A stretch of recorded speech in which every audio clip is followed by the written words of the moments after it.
نعرہ رسالت، مسلک اعلی حضرت، مسلک اعلی حضرت۔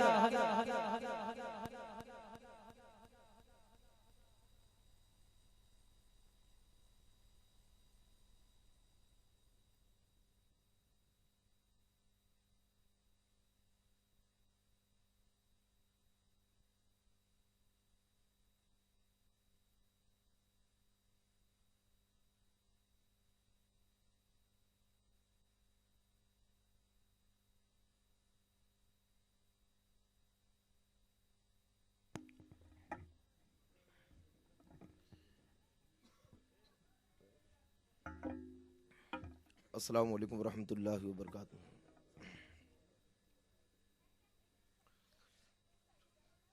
الحمد للہ الحمد للہ الذی ابدل الفلاک والارضین والصلاة علی من کان نبیا و آدم بین الماء والطین وآلہ وصحبہ اجمعین، اما بعد۔ قال اللہ تعالی فی قرآن مجید، فاعوذ باللہ من الشیطان الرجیم، بسم اللہ الرحمن الرحیم۔ ان اولیاء الا المتقون، صدق اللہ مولانا عظیم وبلغنا رسولہ النبی الکریم، ونحن علی ذلک لمن الشاہدین والشاکرین والحمد للہ رب العالمین۔ بارگاہ رسالت میں درود پاک کا ہدیہ پیش کریں۔ اللہم صلی وسلم بارک علی سیدنا مولانا محمد طب القلوب ودوائیہا وعافیت الابدان وشفائیہا ونور الابصار وضیائیہا والی وصحبہ دائما ابدا۔ غوث اعظم بمن بے سر و سامہ مدد، قبلہ دی مدد، کعبہ ایما مدد، انتظار کرمت است من عینی را، اے خدا جو اے و خدا ببینی و خدا دا مدد۔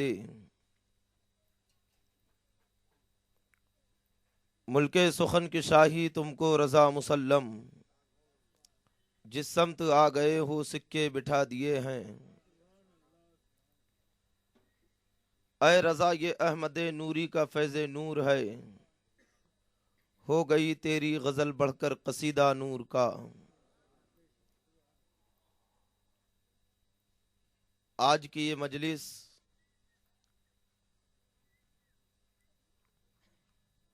امام اہل سنت، مجدد دین و ملت، آیت من آیات اللہ، معجزۃ من معجزات الرسول، یعنی الشاہ امام احمد رضا خان فاضل بریلوی رضی اللہ تعالی عنہ کی بارگاہ میں خراج عقیدت پیش کرنے کے لیے منعقد کی گئی۔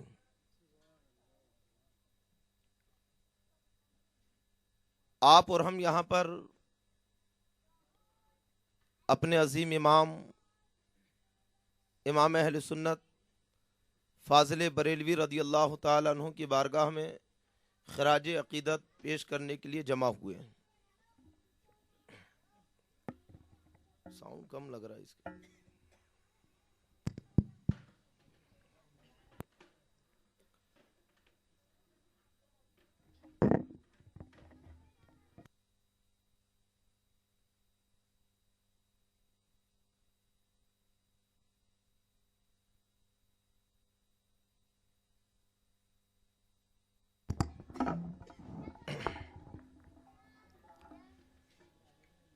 امام اہل سنت فاضل بریلوی رضی اللہ تعالی عنہ کی زندگی کے بہت سارے پہلو ہیں اور ہر پہلو پر گفتگو ہوتی رہتی ہے،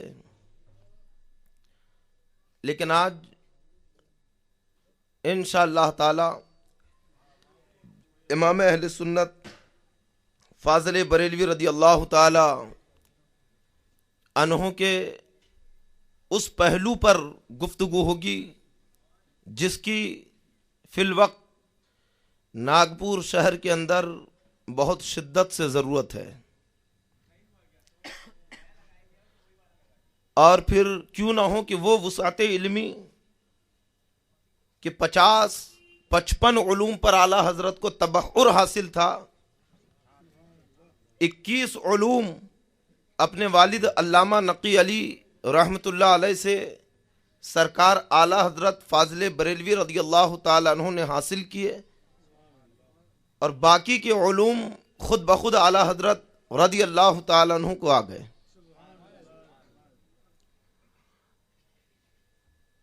آج امام اہل سنت کی طرف ایک اعتراض اٹھتا ہے، اور یہ اعتراض عام طبقے کی طرف سے ہے، عام لوگوں کی طرف سے، کہ اعلی حضرت ایک عالم تھے، ولی تھوڑی تھے۔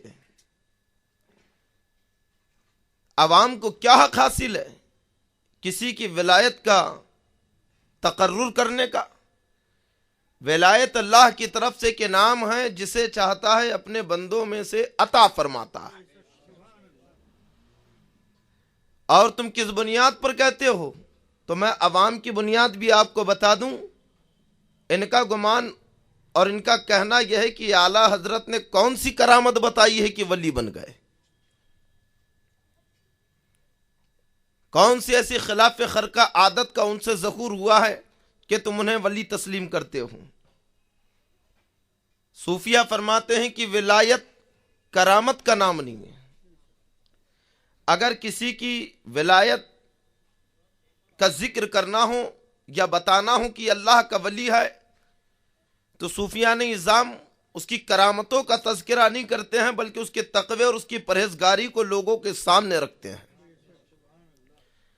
کیونکہ صوفیہ فرماتے ہیں کہ الاستقامت خیر من الفی کرامت، ایک استقامت، شریعت کے ایک مسئلے پہ عمل کرنا 1000 کرامتوں سے بہتر ہے۔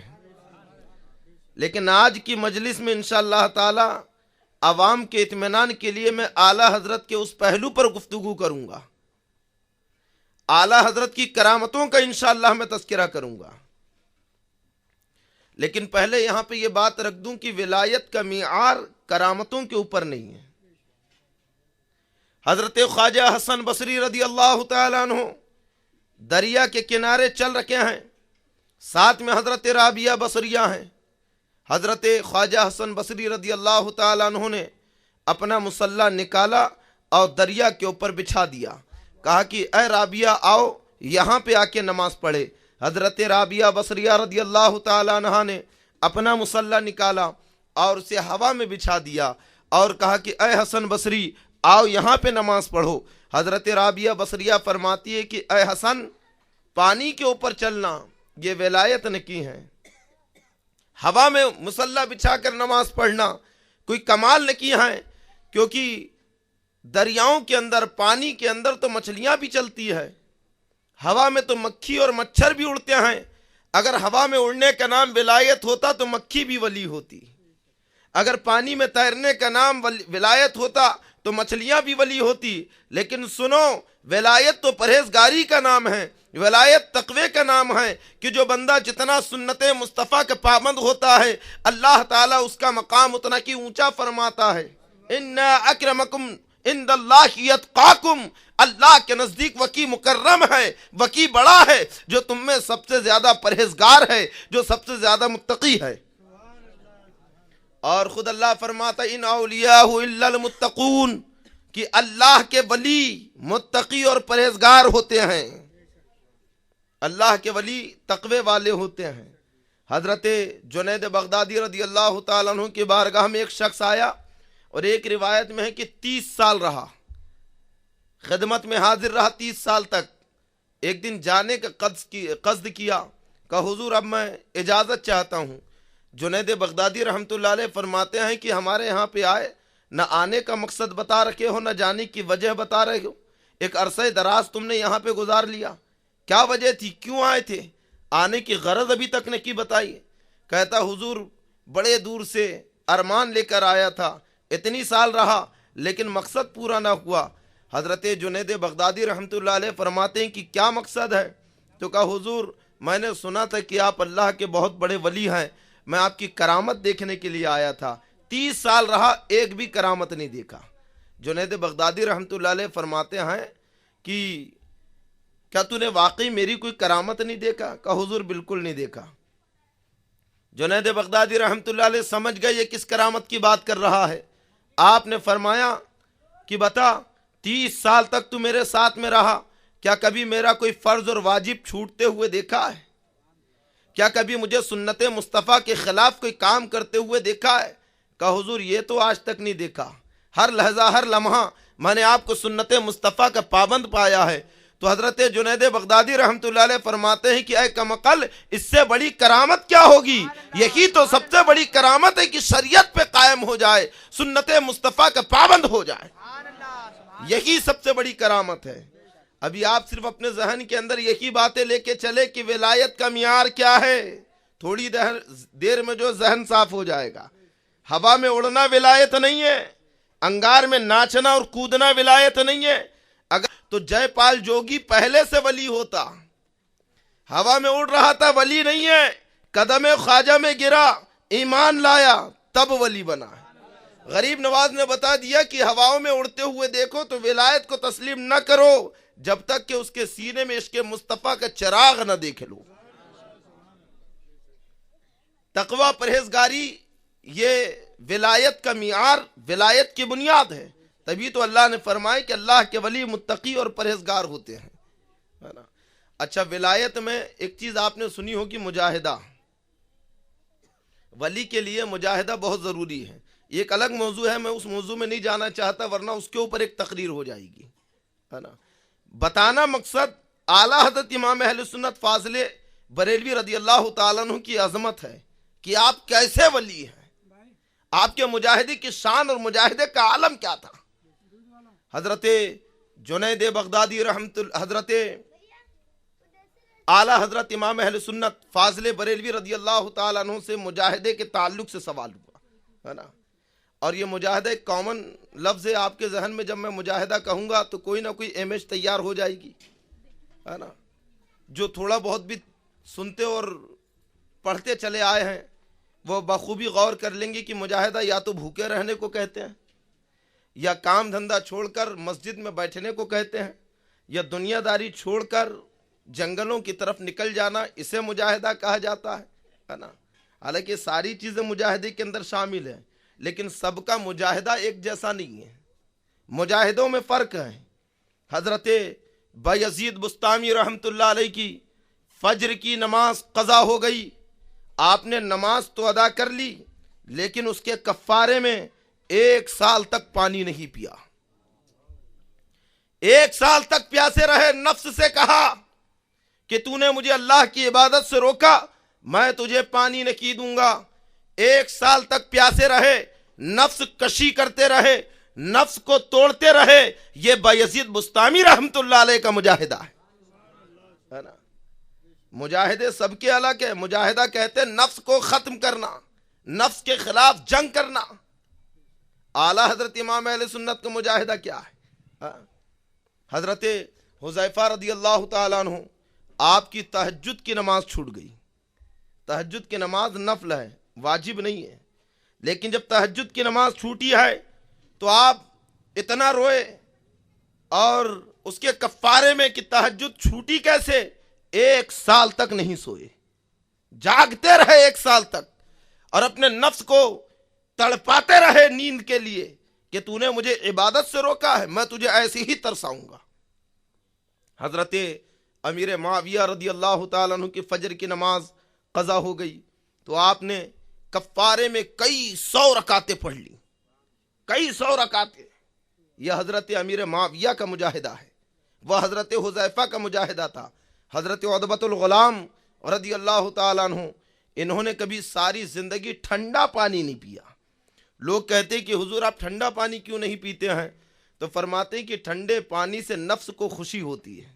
گرمی میں ٹھنڈا پانی کتنا اچھا لگتا ہے، جبکہ پینا جائز ہے، حلال ہے، لیکن یہ حضرت عتبۃ الغلام کا مجاہدہ ہے کہ آپ نے تا زندگی ٹھنڈا پانی نہیں پیا، گرم پانی پیتے رہے کہ کہیں نفس خوش نہ ہو جائے۔ یہ ان کا مجاہدہ ہے۔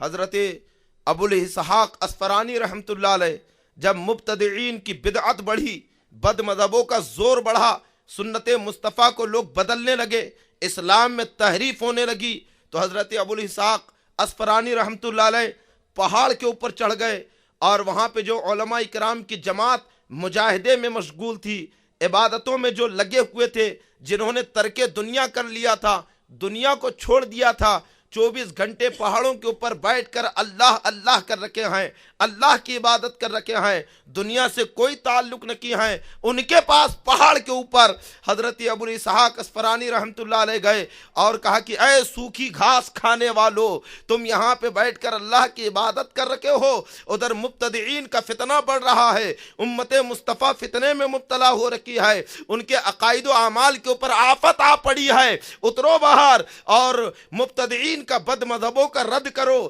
تو سارے علماء جو مجاہدہ کر رہے تھے پہاڑی کے اوپر، جو 24 گھنٹے اللہ کی عبادت میں لگے ہوئے ہیں، کھڑے ہو کے کہتے ہیں کہ اے ابوالاسحاق، وہ ہمارا کام نہ کی ہے، وہ تمہارا کام ہے، یہ ہمارا مجاہدہ ہے کہ ہم 24 گھنٹے بیٹھ کے اللہ کی عبادت کر رکھے ہیں، اے ابوالاسحاق یہ تمہارا کام ہے، تم جا کر وہ مجاہدہ کرو، یعنی بد مذہبوں کا رد تم کرو، ان کے خلاف تقریریں تم کرو، ان کے خلاف تحریریں تم لکھو، ان کے خلاف کتابیں تم لکھو، یہ تمہارا مجاہدہ ہے۔ حضرت ابوالاسحاق اصفہانی رحمت اللہ علیہ پہاڑ سے نیچے آئے اور پھر مبتدعین کا ایسا رد کیا ہے، بد مذہبوں کے آپ نے قلعے کما کر دیے، حقانیت کو ثابت کیا۔ علماء فرماتے ہیں کہ ابوالاسحاق اصفہانی رحمت اللہ علیہ کا مجاہدہ ہے کسی کے ایمان کے لیے سینہ سپر ہو جانا، سنت مصطفیٰ کی بقا کے لیے اپنے آپ کو دشمنوں کے سامنے پیش کر دینا، یہ ان کا مجاہدہ ہے۔ آج حیرت کی بات ہے کہ جو 24 گھنٹے بیٹھ کر اللہ کی عبادت کرے، ہم اس کی ولایت تو تسلیم کرتے ہیں، لیکن جس نے 1000 سے زیادہ کتابوں کا انبار لگا دیا اسے ولی تسلیم نہیں کرتے ہیں۔ نعرے تکبیر، نعرے رسالت، عشق محبت، عشق محبت۔ اعلیٰ حضرت امام اہل سنت فاضل بریلوی رضی اللہ تعالیٰ عنہ تو ایسے مجاہد ہیں، اور کیسا جہاد کر رہے ہیں، قلم اٹھایا تو البرٹ کا رد کر رہے ہیں، کبھی علم ریاضیات میں قلم اٹھا کر دیگر فلسفی جو گزرے ہیں ان کے نظریات کا رد کر رکھے ہیں، اور کبھی فوز المبین لکھ کر انگریزوں کا رد کر رکھے ہیں، قرآن کی حقانیت کو ثابت کر رہے ہیں۔ اور جب بات اٹھی ہے تو امام اہل سنت نے بد مذہبوں کو کا رد کیا، ان کی کفریہ عبارتوں کی گرفت کی۔ آج ایک الزام یہ بھی ہے کہ یہ لوگ اپنی تقریروں میں اعلیٰ حضرت کا بس یہی پہلو بتاتے ہیں، اس کا رد کیا، اس کا رد کیا، اس پہ کفر کے فتوے لگائے، اتنی چیزیں ہیں وہ کیوں نہیں بتاتے؟ ارے حقیقت یہ ہے کہ اعلیٰ حضرت کی زندگی شروع سے لے کر آخر تک عشق مصطفیٰ میں گزری ہے، اولیاء کرام کی محبت میں گزری ہے، بارگاہ اولیاء کرام میں پہرے دیتے رہے، جب بھی آفت آئی کھڑے ہو گئے، اور دنیا سے جاتے جاتے بھی آپ نے یہی پیغام چھوڑا ہے، حشر تک ڈالیں گے ہم پیدائش ہے مولا کی دھوم، مثل فارس نجد کے قلعے گراتے جائیں گے، خاک ہو جائے عدو جل کر مگر ہم تو رضا، دم میں جب تک دم ہے ذکر ان کا سناتے جائیں گے۔ اعلیٰ حضرت نے اپنی طرف سے کچھ نہیں کیا، حقیقت تو یہ ہے کہ امام اہل سنت نے اللہ تبارک و تعالی کی سنت اور صحابہ کرام کے طریقے پہ عمل کیا ہے۔ کیسے کیا ہے وہ بھی آپ کو بتا دوں۔ جب رسول پاک صلی اللہ تعالی علیہ وسلم تشریف لائے، حقانیت کا اسلام کا اعلان کیا، مشرکین غصے میں آ گئے، توہین مصطفیٰ کرنے لگے، عظمت مصطفیٰ کے اوپر اپنی بد باطنی کے چھینٹے اڑانے لگے، قلب مصطفیٰ کو تکلیف ہوئی۔ ابو لہب آ کے بڑھ کے کہتا ہے اے محمد تم تباہ ہو جاؤ، سرکار کو تکلیف ہوئی، لیکن مصطفیٰ جان رحمت خاموش ہے۔ اللہ فرماتا تبت یدا ابی لہب، سورہ تبت یدا کیوں نازل ہوئی؟ قلب مصطفیٰ کو اطمینان دلانے کے لیے کہ اے محبوب آپ غم نہ کریں، آپ فکر نہ کریں، جو آپ کو کہہ رہا ہے تباہ ہو جائے وہ خود تباہ ہو گیا۔ ابو لہب نے توہین مصطفیٰ کی، مصطفیٰ خاموش، جواب اللہ نے دیا۔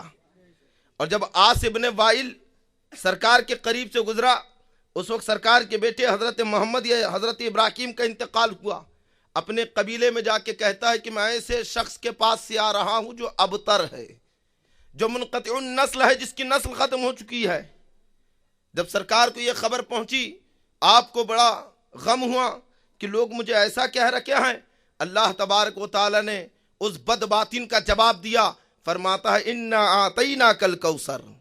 اے محبوب، وہ کہتا ہے کہ آپ کے پاس سے بھلائی ختم ہو گئی، ارے ہم نے تو آپ کو خیر کثیر عطا فرمایا، بھلائی کے دریا اور سمندر آپ کے پاس میں ہیں۔ انا شانیک هو الابتر، ہاں وہی ہر بھلائی سے محروم ہے، وہی ابتر ہے جو آپ کو ابتر کہتا ہے۔ یعنی رسول پاک صلی اللہ تعالی علیہ وسلم کو ایک دشمن نے ابتر کہا، خود مصطفیٰ خاموش ہے، لیکن اللہ نے جواب دیا۔ اور سورہ قلم اٹھا کے دیکھیے، اس میں تو اللہ تبارک و تعالیٰ نے ایک رذیل کی ایسی علامتیں گنائی، صرف ایک بار کہہ دیا تھا کہ مصطفیٰ جان رحمت صلی اللہ علیہ وسلم مجنون ہے، پاگل ہے۔ سرکار خاموش سے کچھ جواب نہیں دیا۔ سرکار کو ایک غلط صفت سے متصف کرنا چاہا، پاگل کہا، گستاخی کی، رسول پاک صلی اللہ علیہ وسلم کی توہین کی، خود مصطفیٰ خاموش۔ اللہ نے جواب میں اس کے 10 عیب گنا دیے، فرماتے ہیں کہ وہ بخیل ہے، حق باتوں سے روکنے والا ہے، جھوٹی قسمیں کھانے والا ہے، فریب دینے والا ہے، دھوکہ دینے والا ہے نا۔ 10ویں علامت یہ بتائی کہ وہ ناجائز ہے۔ قرآن اٹھا کے دیکھیے، اپنی طرف سے نہیں کہہ رہا ہوں، سورہ قلم پڑھیے۔ اللہ فرماتا ہے 10ویں علامت یہ ہے کہ وہ ناجائز ہے، ولد الزنا ہے، حرام سے پیدا ہوا ہے۔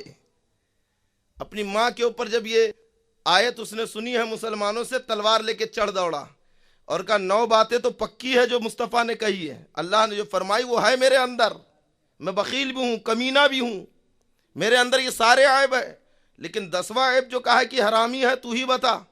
تو ماں کہتی ہے کہ بیٹا اگر نہ ہوتا تو کیا ماں کے اوپر تلوار لے کر آتا؟ تیرا یہ کام ہی بتا رہا ہے کہ تو ناجائز ہے۔ ماں نے بھی اس بات کی تصدیق کی کہ مصطفیٰ نے سچ کہا۔ اللہ تعالیٰ نے اس کے عیب قرآن کے اندر بتا دیے۔ بخاری شریف کی حدیث کتاب الانبیاء، حضرت علی رضی اللہ تعالیٰ عنہ نے سرکار کی بارگاہ میں سونا ارسال فرمایا۔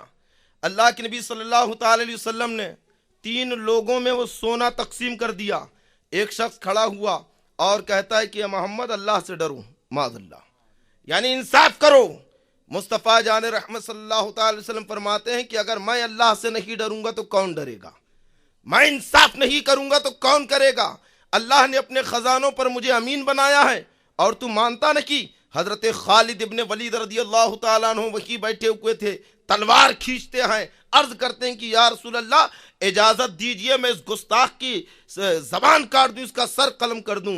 اللہ کے نبی فرماتے کہ ابن ولید نہیں، اس کی نسل سے ایسے لوگ پیدا ہوں گے جو قرآن پڑھیں گے لیکن قرآن ان کے حلق سے نیچے نہیں اترے گا، وہ دین سے ایسے نکل جائیں گے جیسے تیر شکار سے نکل جاتا ہے۔ یہاں پہ بھی دیکھو گستاخی اس بیہودے نے کی مصطفیٰ جان رحمت کی شان میں۔ خود سرکار خاموش ہے لیکن حضرت ابن ولید کھڑے ہو گئے۔ اور ایک مرتبہ حضرت عمر فاروق اعظم کی بارگاہ میں ایک منافق اور یہودی آئے ایک مقدمہ لے کر، کسی معاملے میں مقدمہ ان کا ہوا، سرکار کی بارگاہ میں گئے، اللہ کے نبی صلی اللہ علیہ وسلم نے دونوں کی باتیں سنی، فیصلہ اس یہودی کے حق میں کر دیا۔ منافق باہر نکلا، کہا میں اس فیصلے سے مطمئن نہیں ہوں، چلو حضرت عمر کے پاس، عمر جو فیصلہ کریں گے میں اس فیصلے کو مانوں گا۔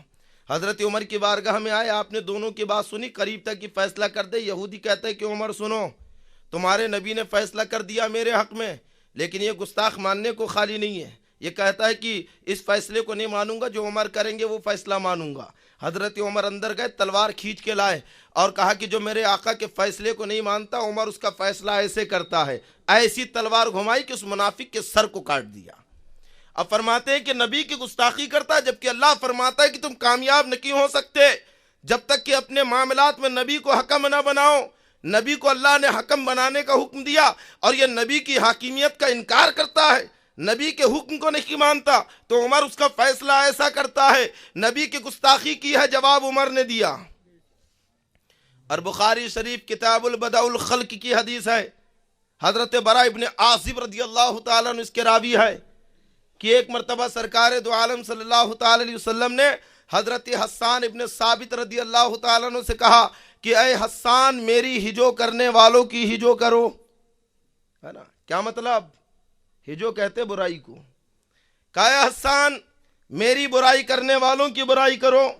آج یہ لوگ کہتے ہیں کہ سنی عالموں کے پاس میں سوائے برائی کے کچھ نہیں. جس تقریر میں دیکھو برائی، جمعے کے دن ممبر پہ دیکھو برائی، صرف برائی برائی کر رہے ہیں. ارے یہ تو دیکھ کہ برائی کس کی کر رہے ہیں. اس کی برائی کر رہے ہیں جو رسول پاک کی برائی کر رہا ہے. اور حقیقت یہ ہے کہ برائی نہیں کر رہے بلکہ حقیقت بیان کر رہے ہیں. کہو تمہارے عالموں نے ایسا لکھا ہے کہ نہیں، ایسا کہا ہے کہ نہیں؟ وہی تو بتا رہے ہیں. یہ تھوڑی کر رہے کہ فلاں نے ایسا کیا، ذاتی زندگی کی باتیں تھوڑی سامنے رکھ رہے ہیں. وحی کر رکھے ہیں جس کی وجہ سے آج دنیا فتنے میں مبتلا ہو رکھی ہے. وحی عوام کے سامنے ہم باتیں رکھتے ہیں. اور پھر یہ تو دیکھو کہ اگر تمہارے نزدیک یہ برائی ہے تو یہ برائی کرنا خود رسول پاک کی سنت ہے اور رسول پاک کے صحابہ کی سنت ہے. سرکار فرماتے ہیں اے حسان، میری برائی کرنے والوں کا جواب دو، وہ جبریل و معاکا، جبریل تمہارے ساتھ ہے. یعنی تم تنہا نہیں ہو، جبریل تمہارے ساتھ ہے، تم ان کا جواب دو.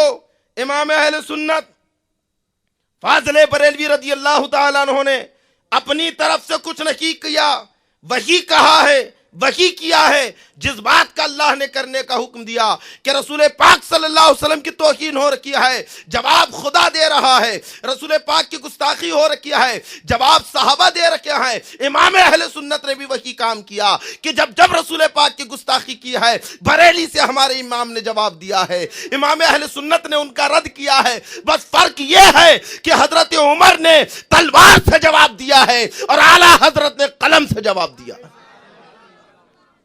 حضرت حسان ابن ثابت نے زبان سے جواب دیا ہے اور اعلیٰ حضرت نے زبان و قلم دونوں سے جواب دیا ہے. اعلیٰ حضرت نے اپنی طرف سے کیا کیا؟ وہی تو کیا ہے جو صحابہ نے کیا ہے. ایک بات اور میرے ذہن میں آ گئی، جنگ بدر کا واقعہ ہے. رسول پاک صلی اللہ تعالی علیہ وسلم خود جنگ بدر میں موجود ہے. دشمنوں کی طرف سے غلبہ بڑھنے لگا. حضرت سعد ابن ابی وقاص عشرہ مبشرہ میں سے کھڑے ہو گئے سرکار کی بارگاہ میں، سامنے کھڑے ہو گئے. سرکار نے کہا کہ ایک ساتھ کیا کرتے ہو؟ عرض کرتے ہیں کہ یا رسول اللہ، میرا سینہ آپ کے لیے ڈھال ہے کہ جب دشمن کا کوئی تیر چلے گا تو وہ میرے سینے پہ لگے گا، آپ کو نہ لگے.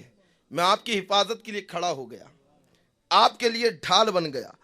سرکار کو یہ ادا اتنی پسند آئی کہ ساری دنیا کہتی ہے فداک ابی و امی یا رسول اللہ، لیکن مصطفیٰ جان رحمت صلی اللہ تعالی علیہ وسلم فرماتے ہیں فداک ابی و امی یا سعد، میرے ماں باپ تم پر قربان ہوئے سعد. ہے نا؟ اور پھر سرکار اپنے ترکش سے تیر نکال کے دے رہے ہیں اور کہتے ہیں کہ سعد ارمی، چلاؤ دشمن کی طرف، پھینکو. بس اسی سنت پہ اعلیٰ حضرت نے عمل کیا ہے کہ آپ کو دشمنوں کے، گستاخوں کے بہت سے خطوط ملتے اعلیٰ حضرت کو. روز اعلیٰ حضرت کی بارگاہ میں ڈاک آتی تھی. اب بہت سارے خطوط ایسے ہوتے تھے جس میں اعلیٰ حضرت کے لیے گالیاں لکھی ہوتی تھی، اعلیٰ حضرت کی گستاخی ہوتی تھی اور بڑی خراب گالیاں. علامہ مشتاق احمد نظامی نے ان میں سے بہت ساری ہے نا گالیاں جو ان کی کتابوں میں، ان کے خطوں میں ہوتی تھی، ایک کتاب کے اندر چھاپی بھی ہے. ورنہ بہت بیہودہ الفاظ. ایک مرتبہ اعلیٰ حضرت کے شاگردوں نے کہا حضور آپ اجازت دیجئے، ہم انہیں جواب دیتے ہیں، آپ ہمیں روکتے کیوں ہیں؟ تو اعلیٰ حضرت امام اہل سنت فرماتے ہیں کہ سنو، یہ لوگ جو مجھے گالیاں دے رکھے ہیں یہ وہ ہیں کہ ہر آن ہر لمحہ یہ مصطفیٰ جان رحمت صلی اللہ علیہ وسلم کی گستاخی کرتے ہیں، رسول پاک صلی اللہ علیہ وسلم کی شان میں توہین کرتے ہیں. ان کا کوئی لمحہ گستاخی مصطفیٰ سے خالی نہ کیا ہے. توہین رسالت سے خالی نہ کیا ہے. یہ جتنی دیر امام احمد رضا کو گالی دیتے رہیں گے, یہ جتنی دیر مجھے برا بھلا کہتے رہیں گے, کم سے کم اتنی دیر تو رسول پاک صلی اللہ علیہ وسلم کی گستاخی سے بچیں گے. تو میں جو حملے رسول پاک پہ ہوتے ہیں وہ حملے اپنے اوپر لیتا ہوں. حضرت سعد بن ابی وقاص کی سنت پہ اعلیٰ حضرت عمل کر رہے ہیں. فرق یہ ہے کہ وہاں لوہے کے تیر چلتے تھے, یہاں الفاظ کے تیر چل رہے ہیں, اور اعلیٰ حضرت ان تیروں کو اپنے اوپر لے رہے ہیں. امام اہل سنت فاضل بریلوی رضی اللہ تعالیٰ عنہ نے اپنی طرف سے کچھ نہیں کیا, بس صحابہ اکرام کے طریقے پہ عمل کیا ہے. ہاں لیکن اعلیٰ حضرت نے ان کی دکھتی رگوں کو دبایا ہے. تڑپ رہے ہیں, آج تک تڑپ رہے ہیں, پھڑ پھڑا رہے ہیں, بالکل برداشت نہیں ہو رہا. اور جب دیکھے کہ ہم سے کچھ نہیں ہو رہا ہے تو انہوں نے جو کمزور ذہن کے سنی ہے انہی کو پکڑا. اب پھر کہا کہ یہ کیا اعلیٰ حضرت لگا کے رکھا ہے. کبھی غوث پاک کا نام نہیں لیتے ہیں, کبھی خواجہ پاک کا نام نہیں لیتے ہیں, کبھی امام اعظم کا نام نہیں لیتے ہیں, کبھی حضرت داتا گنج بخش کا نام نہیں لیتے ہیں. بس ہر لمحہ اعلیٰ حضرت اعلیٰ حضرت. یہ کیا ہے؟ اعلیٰ حضرت کو سب سے بڑھا دیا ہے نا. اگر آپ کے پاس میں کوئی خط آئے ہے نا, یا پھر ایگریمنٹ وغیرہ جب آدمی بناتا ہے کسی کمپنی سے یا کچھ, باقاعدہ پورا خط ہوتا ہے. اب یہ خط, یہ ایگریمنٹ اسی کمپنی کا ہے یا نہیں ہے, وہ دیکھنے کے لیے آپ ایک ایک لفظ کو دیکھتے ہیں کیا, ایک ایک سطر کو دیکھتے ہیں کہ یہ لفظ ہاں یہ اسی کمپنی کا لکھنے والا یہی ہے نا, یہ اصلی ہے یا نقلی. اس خط کو سمجھنے کے لیے ایک ایک لفظ کو سمجھتے نہیں, بلکہ اس کے اوپر لگی ہوئی مہر کو دیکھ لیتے ہیں. اسٹم کو دیکھتا ہے کہ نہیں آدمی, اور جب دیکھا کہ اسٹم ہے تو ہاں سمجھ گیا یہ اس کمپنی کا, یہ اس کمپنی کا ہے, فائنل ہو گیا. یہاں پہ اب اسے زیادہ چھان بین کی ضرورت نہ کی, تو بس ایسے ہی مسلک اعلیٰ حضرت ہماری سنیت کا اسٹم ہے کہ جب کہہ دیا اعلیٰ حضرت والا ہوں تو اب اسے جانچنے کی ضرورت نہیں غوث پاک والا ہے کہ نہیں, غریب نواز والا ہے کہ نہیں, داتا گنج بخش والا ہے یا نہیں. ثابت ہو گیا جب اعلیٰ حضرت والا ہے تو سب کا ہے. اب ایک ایک کا ثابت کرنے کی ضرورت نہیں. نعرہ رسالت, جشن عید میلاد النبی. اعلیٰ حضرت امام اہل سنت کا نام تو ہماری سنیت کی مہر ہے, اور جب نام لے لیا فاضل بریلوی کا تو پھر ایک ایک بزرگ کو گنانے کی ضرورت نہیں. سب کی عقیدت اس میں آ گئی, سب کی محبت اس میں آ گئی. ہاں جو اعلیٰ حضرت سے بغض رکھے تو پھر اس کی سنیت میں تھوڑا سا شک رہتا ہے نا. پھر تو ایسا ہے کہ جب مسلک اعلیٰ حضرت سے ہٹا تو کسی کو مانتا ہوگا, کسی کو نہیں مانتا ہوگا. لیکن جو الحمدللہ مسلک اعلیٰ حضرت والا ہے وہ سب کو مانتا ہے. جو مسلک اعلیٰ حضرت پہ کاربند ہے وہ کسی کی شان میں گستاخی نہیں کرتا ہے. آج کا موضوع ہے اعلیٰ حضرت کی کرامت ہے نا, اور آج آپ کو اعلیٰ حضرت کی کرامت ہی سننا ہے. امام اہل سنت فاضل بریلوی رضی اللہ تعالیٰ عنہ 4 سال کی عمر ہے نا. جب بچہ 4 سال کا ہوتا ہے تو ہم سوچتے ہیں کہ اب اسے مدرسہ بھیجنا چاہیے, لیکن اعلیٰ حضرت نے 4 سال کی عمر میں پورا قرآن شریف ناظرہ پڑھ لیا. اب پڑھا بھی کس انداز میں کہ جب بسم اللہ خوانی کے لیے استاد کے سامنے بیٹھے ہیں, یہ رسم بسم اللہ خوانی الحمدللہ اپنے محلے والے تو اچھے سے جانتے ہیں ہے نا. بسم اللہ خوانی کیا ہے؟ اعلیٰ حضرت بیٹھے ہیں اپنے استاد کے سامنے, علامہ رضا علی رحمۃ اللہ علیہ اعلیٰ حضرت کے دادا وہ بھی بیٹھے ہیں, دیگر علماء کرام بھی ہیں. رسم بسم اللہ خوانی شروع سے چلی آ رہی ہے. سرکار غوث پاک رضی اللہ تعالیٰ عنہ کی جب بسم اللہ خوانی تھی, استاد نے کہا پڑھو بسم اللہ الرحمن الرحیم, آپ نے پڑھا. کہ الحمدللہ رب العالمین, سورہ فاتحہ پڑھا رہے ہیں, لیکن سرکار غوث پاک سبحان الذی اسری 15واں پارہ پڑھ رہے ہیں. استاد کہتے ہیں کہ یہ کہاں سے تم نے پڑھ لیا؟ تو کہا کہ میری والدہ حافظ ہیں 15 پاروں کی, جب میں اپنی ماں کے پیٹ میں تھا اسی وقت یاد کر لیا, کیونکہ وہ روز پڑھتی تھی اور میں سنتا تھا. یہ کوئی ہمیشہ ہونے والا امر نہیں ہے یا اتفاقیہ امر نہیں ہے, بلکہ غوث پاک کی کرامت ہے. ورنہ بچہ جب پیٹ سے نکلتا ہے باہر اسے پتہ نہیں چلتا کیا ہوا کیا نہیں ہوا, لیکن غوث پاک رضی اللہ تعالیٰ عنہ نے ماں کے پیٹ میں 15 پارے یاد کر لیے. یہ غوث پاک کی کرامت ہے.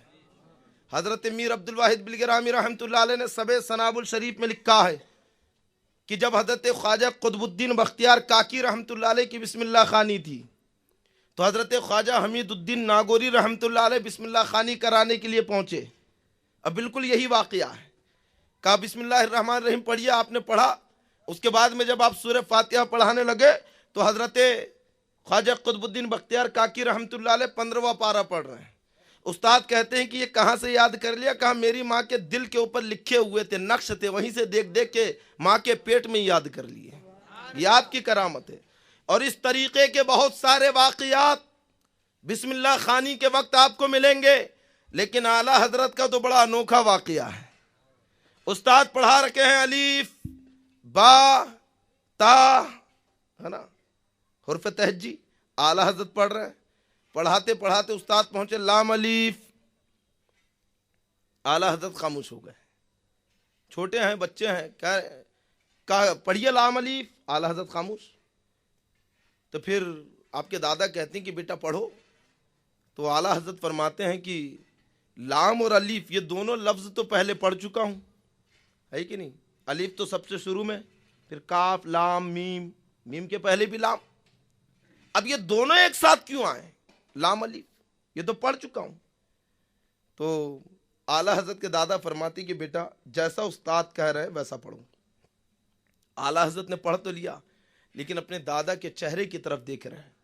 فوراً علامہ رضا علی رحمۃ اللہ علیہ اپنی فراست سے جان لیتے ہیں کہ بچے کے ذہن میں سوالات اٹھ رہے ہیں. تو فوراً جواب دیتے ہیں. اور جواب بھی کیسے؟ اگر آج کا بچہ ہو اعتراض کر بھی لے تو جواب نہیں سمجھ پائے گا. لیکن اتقوا فراست المؤمنین فإنہ ینظر بنور اللہ. مومن کی فراست سے ڈرو کہ وہ اللہ کے نور سے دیکھتا ہے. حضرت علامہ رضا علی بھی ولی اپنی فراست سے دیکھ لیا کہ بچہ کوئی معمولی نہیں کیا ہے، جو بتاؤں گا سمجھ لے گا. تو کہتے ہیں کہ بیٹا وہ جو شروع میں لفظ پڑھا تھا وہ الف نہیں تھا، حمزہ تھا. جو شروع میں الف با جو پڑھا نا وہ حمزہ ہے. اور اب یہ جو لام کے ساتھ ملایا گیا یہ الف ہے، کیونکہ الف ہمیشہ ساکن ہوتا ہے اور ساکن لفظ کبھی تنہا نہیں آتا. ساکن کہتے خالی لفظ کو، یہ تنہا نہیں آتا. اس کو اگر ادا کرنا ہو، اس کا تلفظ بتانا ہو تو کسی لفظ کے ساتھ اسے ملانا پڑتا ہے. تو فرماتے ہیں کہ الف کا مخرج بتانا تھا، الف کو ذاکر کرنا تھا، اس لیے اسے لام کے ساتھ لایا گیا.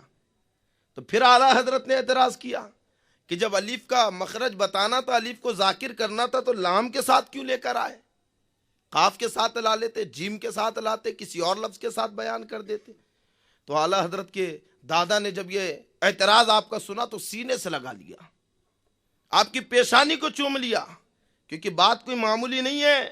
پھر امام اہل سنت فاضل بریلوی رضی اللہ تعالیٰ عنہ کی تربیت شروع ہوتی ہے. اعلیٰ حضرت کے دادا فوراً برجستہ کہتے ہیں، ابھی اعلیٰ حضرت چھوٹے ہیں لیکن سمجھانے لگے کہ بیٹا لام اور الف دونوں میں صورتن اور سیرتن بڑا گہرا تعلق ہے. صورت بھی ایک جیسے، سیرت بھی ایک جیسے. دیکھ لو، نہیں تو اگر لام لکھا جائے گا تو الف کی طرح لکھنے میں آئے گا، یعنی لام اور الف کی شکل ایک جیسی ہوتی ہے. یہ صورتن مناسبت اور کا سیرتن مناسبت یہ ہے کہ لام الف کا قلب ہے، الف لام کا قلب ہے. قلب کہتے ہیں بیچ، ہے نا، بیچ میں ہونا. اور کیسے قلب ہے؟ تو فرماتے ہیں کہ لام، آپ لام لکھیے، ہے نا، حروف مرکبات میں لام کیسا لکھیں گے؟ لام الف میم، ہے نا، لام الف میم. کیا ہوا؟ لام. الف کہاں آیا؟ بیچ میں، ہے نا. اب الف بھی ایسی لکھیے، الف لام فے. اب لام کہاں آیا؟ ہے نا، الف کے بیچ میں. یعنی جب الف لکھو تو لام الف کے بیچ میں آتا ہے، اور جب لام لکھو تو الف لام کے بیچ میں آتا ہے.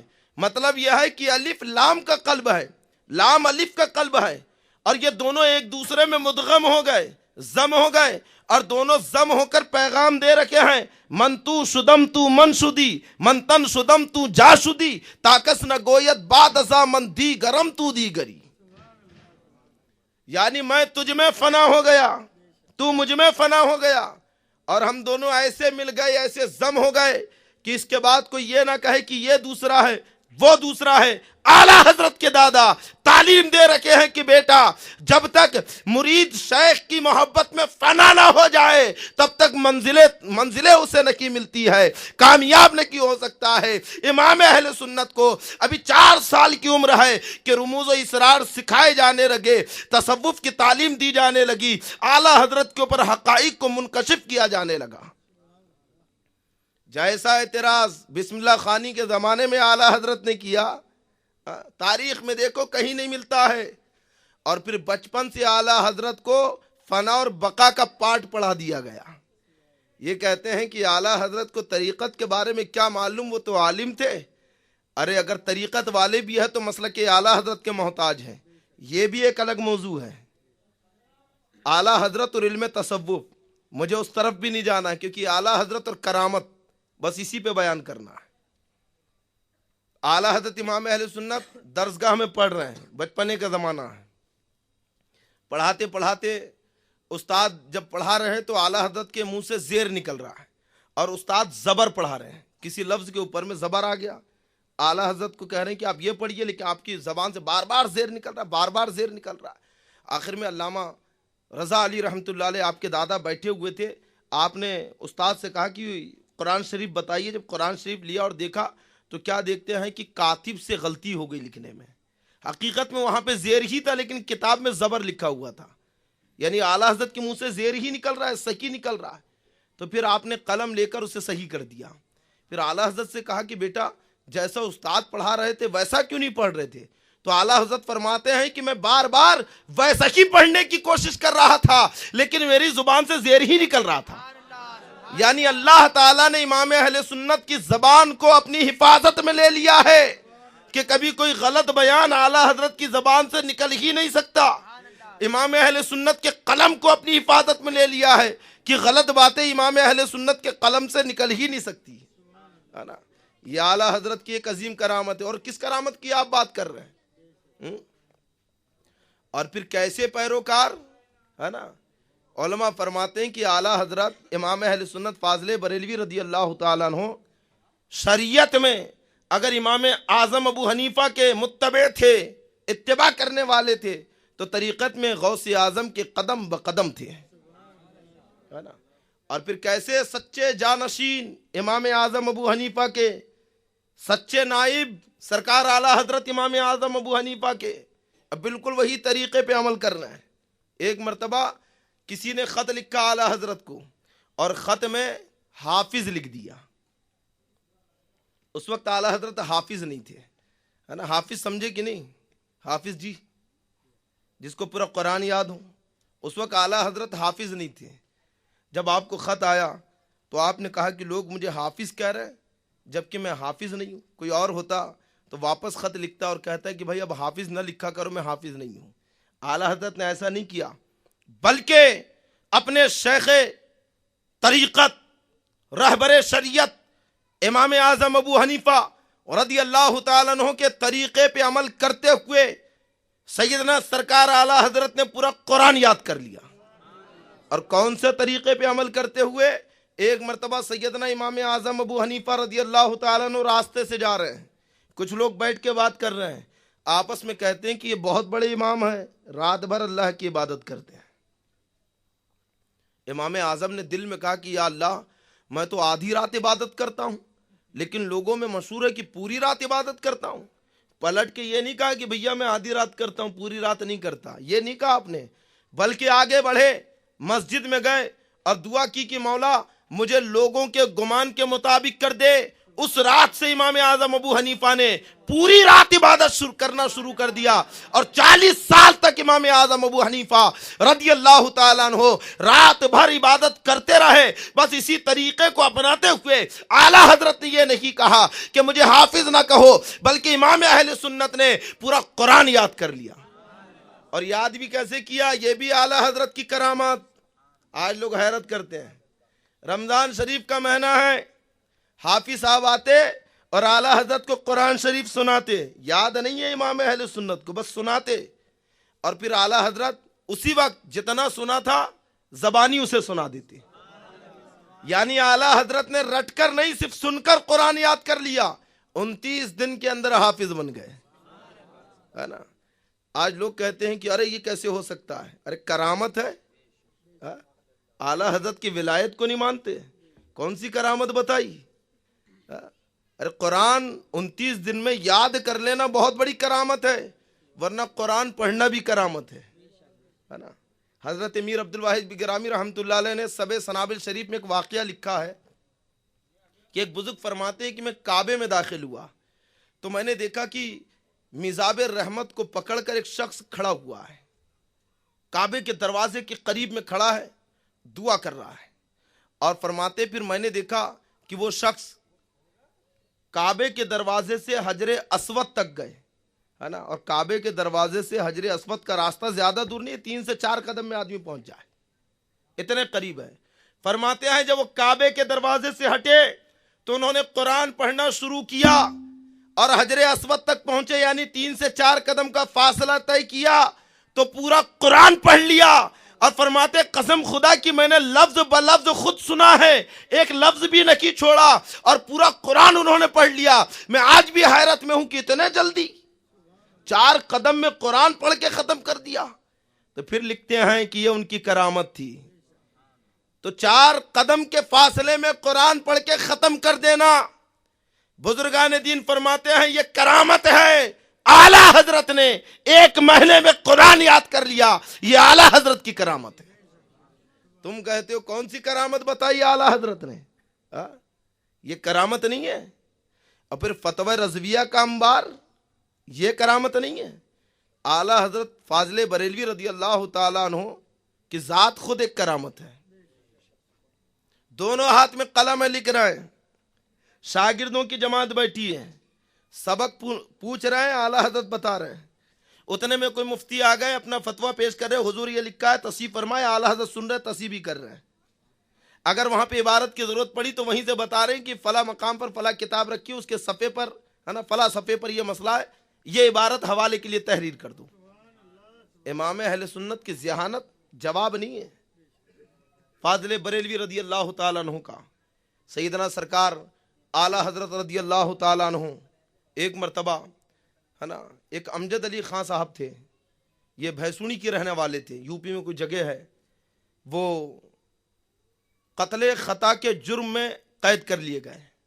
مطلب ایک مرتبہ شکار کرنے کے لیے گئے, اور جب انہوں نے شکار کے اوپر بندوق چلائی تو غلطی سے گولی کسی آدمی کو لگ گئی. مار رہے تھے شکار کو لیکن آدمی کو لگ گئی. انہیں پکڑ لیا گیا, ان کے اوپر کیس دائر ہوا, قتل ثابت ہو گیا, سزا ہو گئی پھانسی کی. برٹش گورنمنٹ کا زمانہ تھا, پھانسی کی سزا سنا دی گئی. اپنے پیر و مرشد سیدنا سرکار اعلیٰ حضرت کی بارگاہ میں التجا کی. اعلیٰ حضرت فاضل بریلوی رضی اللہ تعالیٰ عنہ نے بشارت دی انہیں کہ ہم نے تمہیں آزاد کر دیا. ابھی پھانسی کو کچھ دن باقی ہے. ان کے احباب, ان کے رشتہ دار ملنے کے لیے گئے, اور جب گئے تو کیا دیکھ رہے ہیں کہ حشاش بشاش. ارے اگر کسی کو خبر دے دی جائے کہ تم مرنے والا ہے تو اس کے چہرے کا رنگ دیکھو, ایسا لگتا ہے کہ ابھی سے لاش ہو گیا. لیکن ان کا چہرہ چمک رہا ہے, آنے والے غمزدہ رو رہے ہیں لیکن وہ خوش. اور جب انہوں نے دیکھا کہ آنے والے غمزدہ ہے تو کہتے فکر نہ کرو, کچھ ہی دن میں تمہارے پاس آ رہا ہوں. کہ کیسے آ رہے ہو؟ کہ میرے پیر و مرشد نے بشارت دے دی آزادی کی. یہاں تک کہ پھانسی کا دن آ گیا.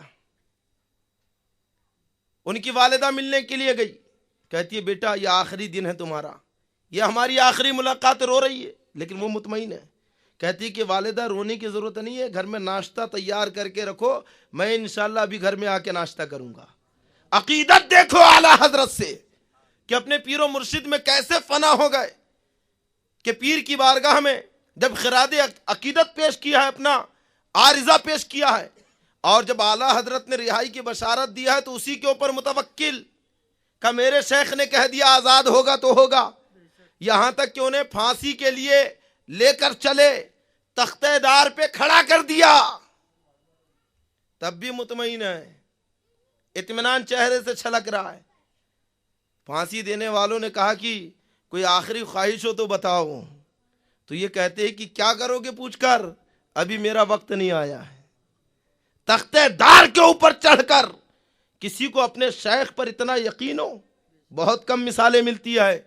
پھانسی کا پھندا گلے میں ڈال دیا گیا تب بھی مطمئن ہے، اپنے شیخ اعلیٰ حضرت کے اوپر انہیں یقین ہے، اور قریب تھا کہ جلاد رسی کھینچ دے، اتنے میں ایک سپاہی دوڑتے ہوئے آتا ہے اور کہتا ہے کہ رک جاؤ، ملکہ وکٹوریا کی تاج پوشی ہوئی ہے، اس کی خوشی میں تار آیا ہے کہ اتنے قیدیوں کو رہا کر دیا جائے، اور ان رہا کرنے والے قیدیوں میں جناب امجد علی صاحب کا بھی نام تھا۔ فوراً تختے دار سے اتارا گیا، خوش اور خرم اپنے گھر میں پہنچے، دیکھا صفے ماتم بچھا ہے، لوگوں سے کہتے کہ میں نہیں کہتا تھا کہ میرے اعلیٰ حضرت مجھے رسوا نہیں کریں گے، رہائی کی بشارت دے دی، رہا کرا دیا۔ یہ اعلیٰ حضرت کی کرامت ہے۔ تم کہتے ہو اعلیٰ حضرت نے کون سی کرامت بتائی؟ امام اہل سنت فاضل بریلوی رضی اللہ تعالیٰ عنہ، علامہ کفایت اللہ رحمۃ اللہ علیہ فرماتے ہیں کہ اعلیٰ حضرت کی ایک مریدہ تھی، بہت ضعیف تھی، بوڑھی تھی وہ، ان کے شوہر ڈاک خانے میں کام کرتے تھے، منی آرڈر ادھر کی ادھر ہونے کی وجہ سے، یعنی غلط جگہ منی آرڈر جانے کی وجہ سے انہیں سزا ہو گئی، اور بالکل فائنل فیصلہ ہونے والا ہے کہ اب انہیں کیا سزا دی جائے گی یا آزاد کیا جائے گا۔ اعلیٰ حضرت کی بارگاہ میں آئیں اور آنے کے بعد میں کہا کہ حضور میں آپ کی مریدہ ہوں، میرے شوہر آپ کے مرید ہے، آپ دعا کریں۔ اعلیٰ حضرت فرماتے کہ حسبنا اللہ و نعم الوکیل، یہ وظیفہ پڑھتے رہو۔ وہ بڑی بھی چلی گئی اور یہ وظیفہ پڑھ رہی ہے، لیکن اعلیٰ حضرت کے پاس روز آ رہی ہے نا، کیونکہ عورتیں تو ہوتی تھے بے صبری، جب کہہ دیا کہ بھروسہ کرو اللہ پر، صبر نہیں آ رہا بڑی بی کو، روز آ رہی ہے، یہاں تک کہ جس دن مقدمے کا فیصلہ تھا اس دن بھی آ گئی اور کہتی ہے کہ آپ نے ابھی تک کوئی دعا نہیں کی، آج تو فیصلہ ہونے والا ہے۔ اعلیٰ حضرت فرماتے کہ وہی وظیفہ پڑھو، تو کہتی پڑھ تو رہی ہوں، آپ بھی کچھ کریے۔ تو اعلیٰ حضرت فرماتے ہیں کیا میں اللہ سے لڑائی کروں؟ جو وظیفہ بتایا وہ پڑھتے رہو۔ تو بڑی بھی غصے میں اڑ گئی اور جانے لگی۔ اعلیٰ حضرت مسکرانے لگے، فرماتے ہیں کہ او بڑی بھی واپس تو آؤ۔ تو کہتی کہ نہیں آتی، میں جا رہی ہوں، جب پیر و مرشدی مدد نہیں کریں گے تو کس کے پاس جاؤں گی؟ تو اعلیٰ حضرت فرماتے ہیں ارے آؤ تو کہتی نہیں میں تو جا رہی ہوں۔ امام اہل سنت فرماتی کہ اچھا پان کھا کے چلی جاؤ۔ تو کہتی کہ میرے منہ میں پان ہے، پان تو نہیں کھاؤں گی، واپس آ گئی اور آ کے نیچے بیٹھ گئی۔ اعلیٰ حضرت اصرار کرنے لگے کہ اوپر بیٹھو، کا اوپر تو نہیں بیٹھتی۔ پھر آپ نے اپنے اہل خانہ سے کہا کہ انہیں پان کھلاؤ۔ پان ان کے سامنے پیش کر رہے ہیں لیکن غصے میں بیٹھی ہیں اور کہتی میں پان نہیں کھاتی، پان تو ہے میرے منہ میں۔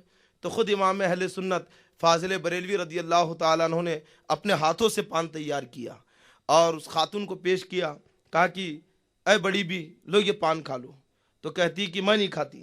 اعلیٰ حضرت فرماتے کھا لو، پھر انکار کرتی کہ میں نہیں کھاتی۔ اعلیٰ حضرت فرماتے ہیں کہ چھوٹ تو گئے، اب تو کھا لو۔ جیسی کہا کہ چھوٹ گئے کھا لو، فوراً پان لے کے منہ میں ڈالا، گھر کی طرف بھاگی، اور کیا دیکھتی ہیں کہ بچے انہیں تلاش کرتے ہوئے دوڑ رہے ہیں، کہتے ہیں کہ ابھی ڈاکی آیا تھا، تار دیا ہے کہ تمہارے شوہر کو چھوڑ دیا گیا ہے نا۔ یہ اعلیٰ حضرت کی کرامت ہے کہ مجرموں کو رہائی دلائے۔ فیصلہ کہاں کا، مقدمہ کہاں کا، حکومت انگریزوں کی، لیکن حاکم تو اعلیٰ حضرت ہیں۔ ان کے مقدمے میں گھر بیٹھے اعلیٰ حضرت رہائی کے پروانے دے رہے ہیں نا۔ بریلی میں ایسی ایک شخص تھا، علماء سے بڑا تعصب رکھتا تھا، پیری مریدی کو فضول کی چیز بتا کر پیٹ پالنے کا ذریعہ کہتا تھا، اعلیٰ حضرت سے بڑا بغض تھا۔ اس کے خاندان کے کچھ لوگ سرکار اعلیٰ حضرت فاضل بریلوی رضی اللہ تعالیٰ عنہ سے مرید تھے۔ ایک مرتبہ اس سے بھی کہا کہ چل مرید ہو جا، تو کہتا میں تو نہیں ہوتا، اور یہ پیری مریدی کے چکر میں پڑھتا نہیں۔ تو انہوں نے کہا اچھا ٹھیک ہے مرید مت ہونا، بس اعلیٰ حضرت کو دیکھ ہی لے، ہو سکتا ہے دیکھ کر تیرا دل پھر جائے۔ تو بڑا اصرار اس سے کیا، تو اچھا کہا ٹھیک ہے چلو۔ جب چلنے لگے تو راستے میں کیا دیکھتے ہیں کہ ایک حلوائی کی دکان ہے اور حلوائی گرم گرم امرتیاں نکال رہا ہے۔ سرکار اعلیٰ حضرت کے گھر جانے کے لیے نکلے، اب وہ اڑ گیا وہاں پہ کہ پہلے امرتی کھلاؤ تب چلوں گا۔ تو اس کے رشتہ دار کہتے ہیں کہ کھلا دیں گے، پہلے چل تو واپسی میں جتنی کھانا اتنی کھا لینا، ابھی چل ہمارے ساتھ۔ زبردستی کھینچ کے لے گئے، اور جب دربار اعلیٰ حضرت میں پہنچا ہے اور امام اہل سنت کو جب دیکھا ہے تو آپ کے روب و جلال کو دیکھ کر وہیں مبہوت ہو گیا، بیٹھ گیا اور انہوں نے کہا کہ حضور، اب وہ تو مرید تھے جو ساتھ میں گئے تھے، کہا یہ آپ سے ملنے کے لیے آئے ہیں۔ اچھا ایک صاحب اور آگے ملنے کے لیے، ملنے کیا مرید ہونے کے لیے آئے اعلیٰ حضرت کے بارگاہ میں، اور امرتی کا ہے نا ٹوکرا لے کر آئے، گرم گرم تازی امرتیاں اس کے اندر میں اعلیٰ حضرت کے بارگاہ میں پیش کر دیا۔ امام اہل سنت نے انہیں مرید کیا اور فاتحہ دی۔ اس کے بعد میں دربار میں بہت سارے لوگ بیٹھے تھے۔ امام اہل سنت فاضل بریلوی رضی اللہ تعالیٰ عنہ نے کہا کہ سب کو تقسیم کر دو تبرک تقسیم کیا جانے لگا۔ آپ کے دربار کا معمول تھا کہ اگر سید زیادہ ہے یا داڑھی والا ہے تو اسے ڈبل دیا جاتا، اور جو بغیر داڑھی کا اسے بچوں کی طرح سنگل دیا جاتا ہے نا۔ تو یہ تقسیم ہونے لگا اعلیٰ حضرت کی بارگاہ میں، بانٹنے والا بانٹ رہا ہے، دیکھتے بانٹ رہا ہے، جس کی داڑھی ہے اس کو ڈبل دے رہا ہے، جس کی نہیں ہے اس کو سنگل دے رہا ہے۔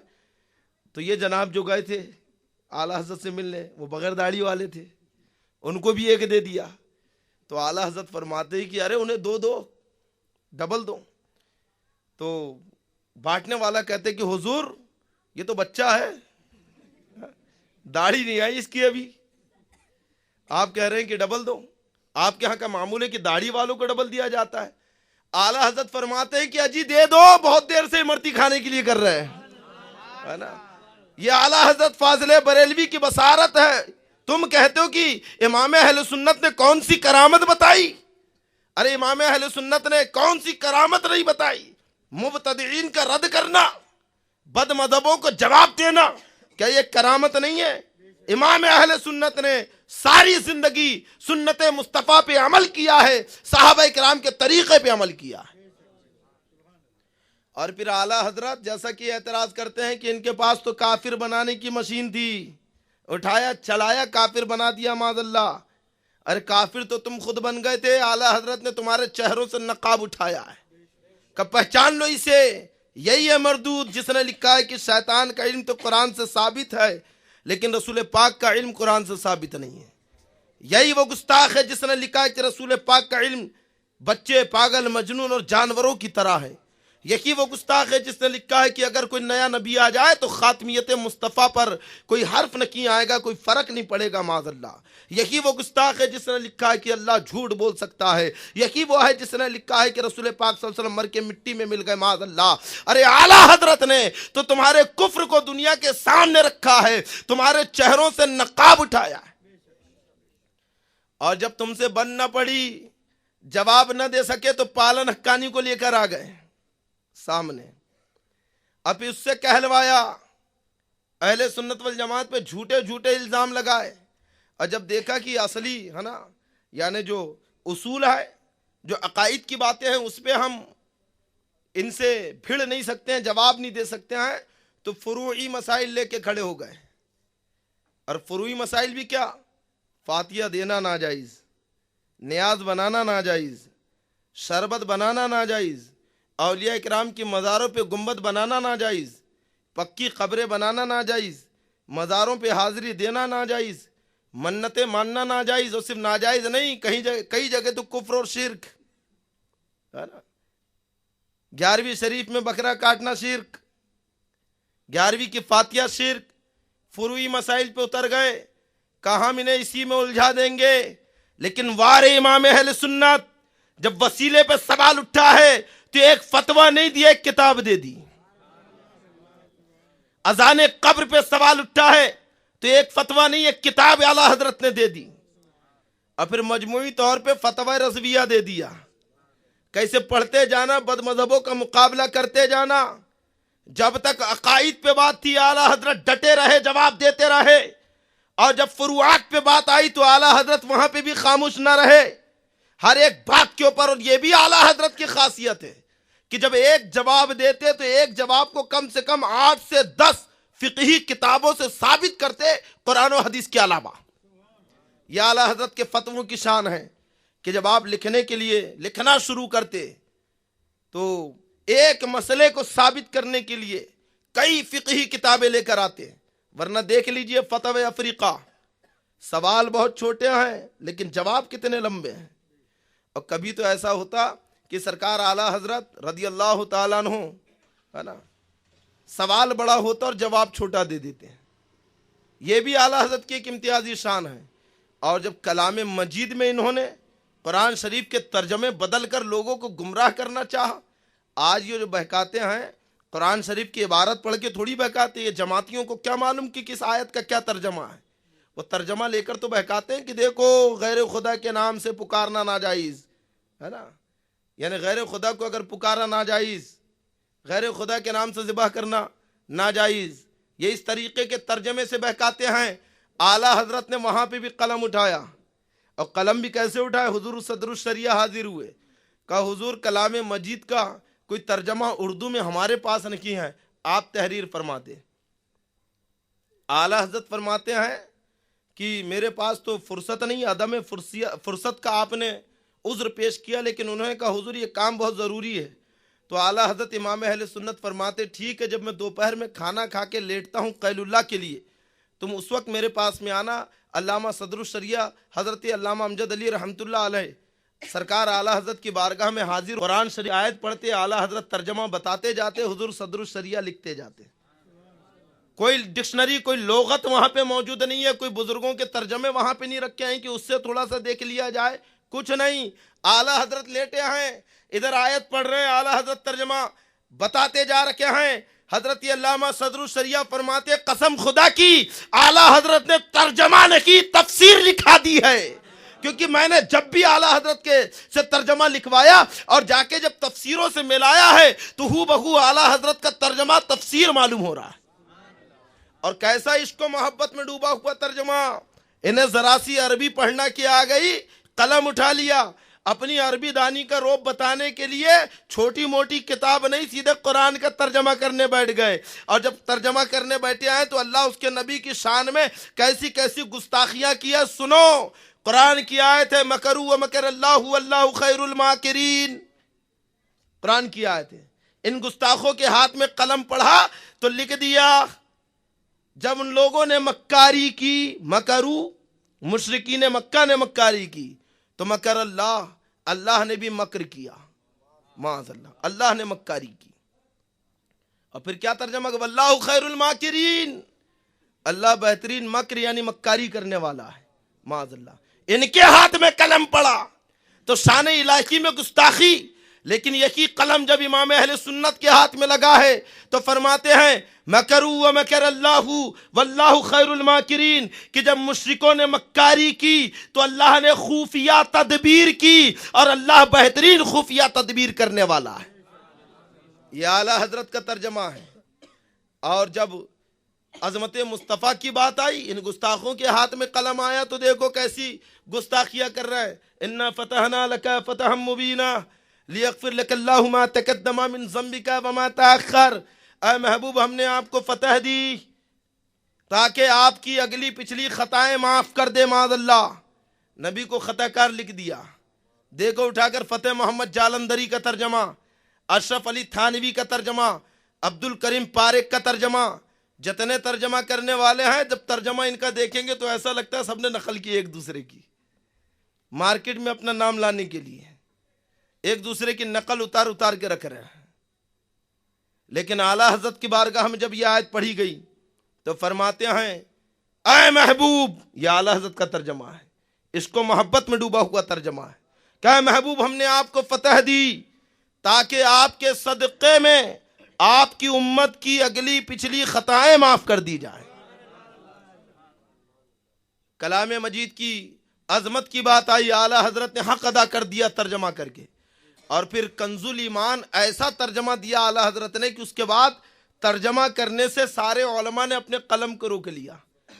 اہل سنت والجماعت میں سوائے کنز الایمان کے کوئی اور ترجمہ نہیں چلتا، کیونکہ سارے علماء نے یہاں پر اپنے قلم توڑ دیے کہ اعلیٰ حضرت نے جو لکھ دیا وہ لکھ دیا، اب کسی اور ترجمے کی ضرورت نہیں ہے.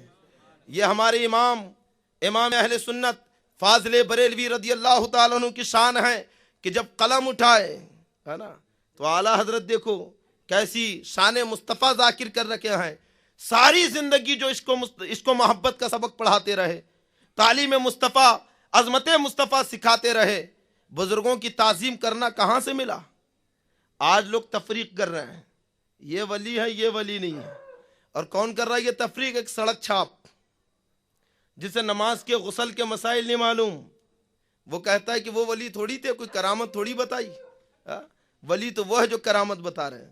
میں نے تمہید تقریر کے اندر ہی یہ بات واضح کر دی کہ کرامت کا نام ولایت نہیں ہے، بلکہ پرہیزگاری اور تقوی کا نام ولایت ہے. اور اعلیٰ حضرت امام اہل سنت کا تقوی پرہیزگاری، ایک مرتبہ سخت بیمار ہو گئے لیکن جماعت سے نماز اعلیٰ حضرت کی نہیں چھوٹ رہی ہے.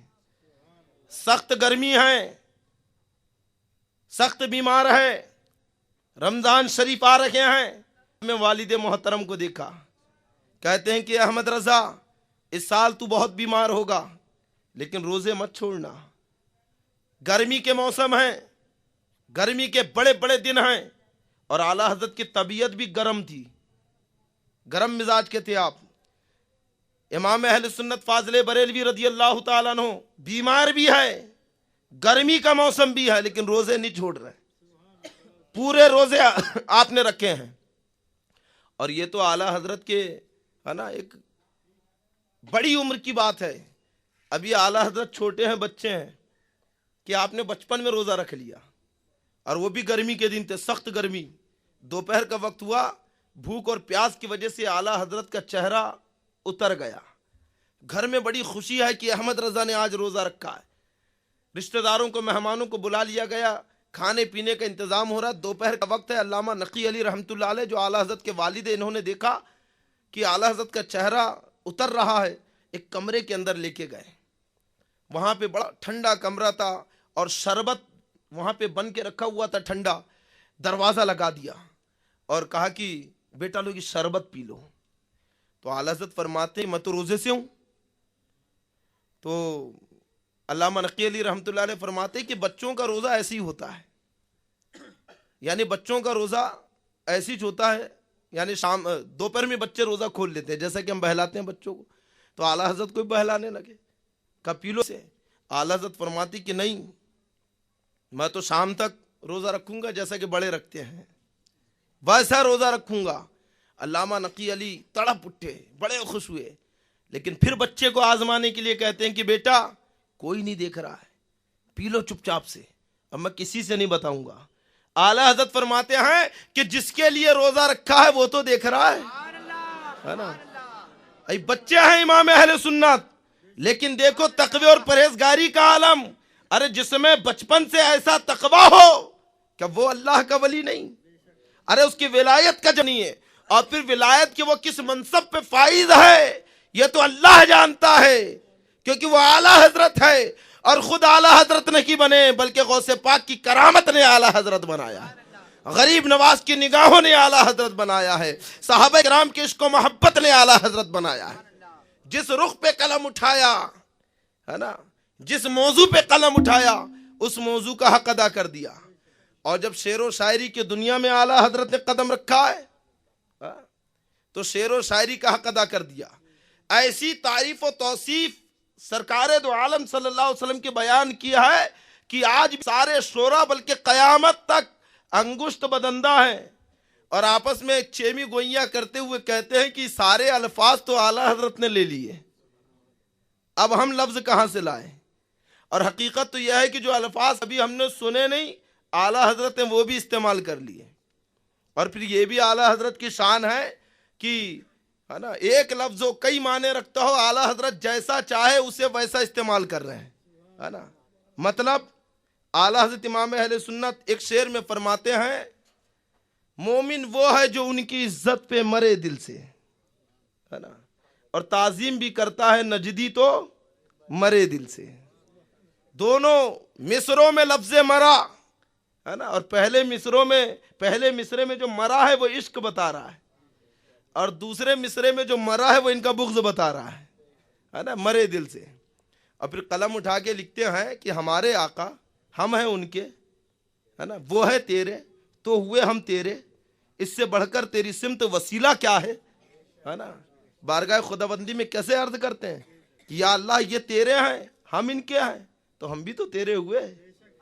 اور پھر اس سے بڑا وسیلہ بے ان کے واسطے کہ خدا کچھ عطا کرے، ہاشا غلط یہ ہوس بے بسر کی ہے نا. اعلیٰ حضرت امام اہل سنت فاضل بریلوی رضی اللہ تعالیٰ عنہ کیسی خراج عقیدت پیش کرتے ہیں اور بد مذہبوں کا رد بھی کیسا کرتے ہیں. سر سوئے روزہ جھکا پھر تجھ کو کیا, ہے نا. کیا فرماتے ہیں کہ ہم جا رہے ہیں, ہم چوم رہے ہیں, تجھ کو کیا. دل تساجد نج دیا پھر تجھ کو کیا. اور بیٹھتے اٹھتے مدد کے واسطے یا رسول اللہ کہا تجھ کو کیا. جب تو اٹھتا بیٹھتا ہے تو ارے باپ رے کہتا ہے کہ نہیں, اور جب اگر پیٹھ میں یا کہیں درد ہو جائے یا مر رہا ہو ارے مر گیا, لیکن ہم پکارتے ہیں یا رسول اللہ. ہم نے تیرے ارے باپ رے کہنے پر اعتراض نہیں کیا, تو ہمارے یا رسول اللہ کہنے پہ کیوں اعتراض کر رہا ہے. بیٹھتے اٹھتے مدد کے واسطے یا رسول اللہ کہا پھر تجھ کو کیا, ہے نا. اور اعلیٰ حضرت فرماتے کون دیتا ہے دینے کو منہ چاہیے, دینے والا ہے سچا ہمارا نبی.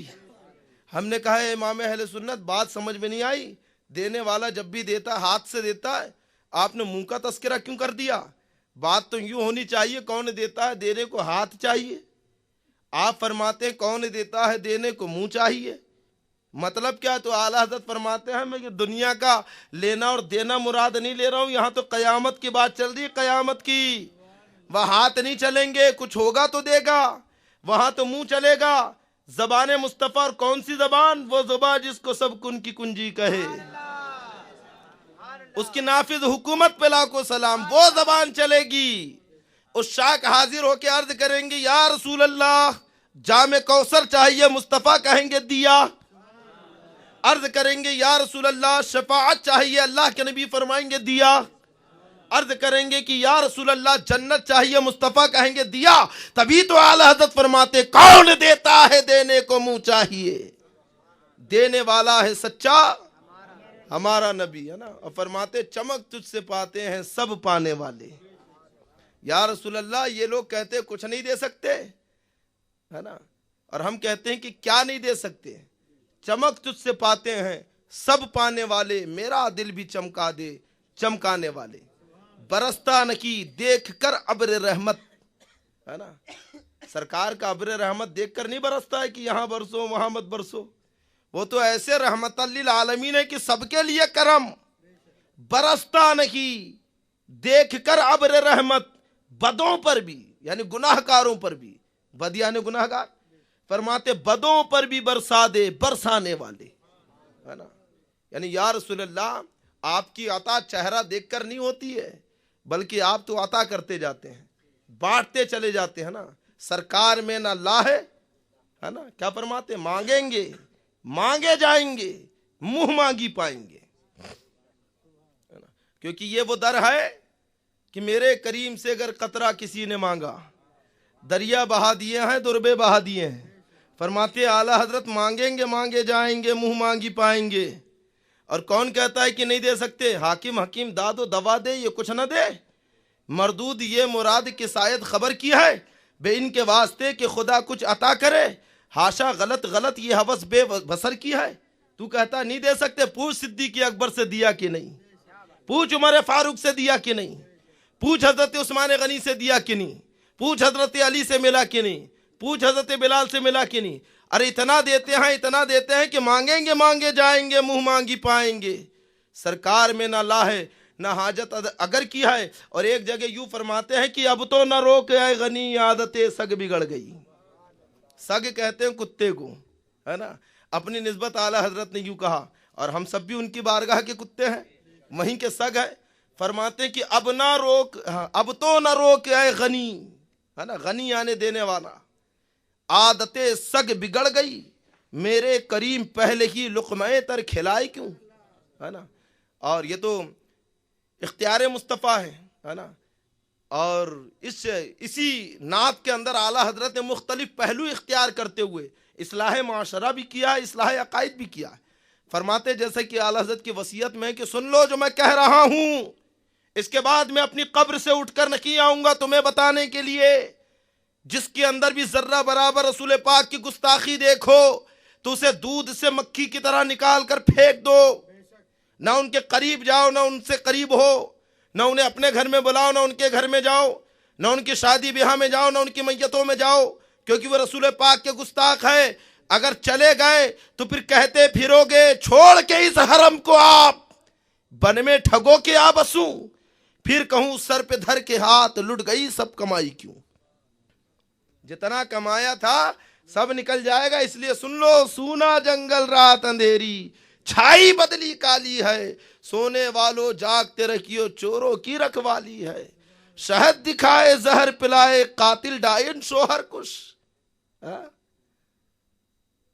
ایسے خطرناک ہے، بڑا میٹھا میٹھا شہد دکھاتے ہیں نمازوں کا، تسبیحوں کا، عبادتوں کا، چلہ کشی کا، ہے نا، یہ سب دکھاوے کا شہد ہے، حقیقت میں زہر ہے۔ نماز کی آڑ میں ایمان کھینچ لے گا، نماز کی آڑ میں رسول پاک کا گستاخ بنا دے گا۔ لیکن آپ نے دیکھا بھی ہوگا، خوب نماز کرتے تھے، چلے گئے ان کے پیچھے، اب واپس آ کے کہہ رہے کہ سلام پڑھنا کہاں سے ثابت ہے؟ کہ صحابہ نے سلام پڑھا تھا کیا؟ کہتے کہ نہیں؟ اچھا معلوم کچھ نہیں کہ صحابہ نے پڑھا تھا کیا؟ ارے صحابہ کی بات کر رہا ہے، جبکہ اللہ بھی پڑھتا ہے، فرشتے بھی پڑھتے ہیں۔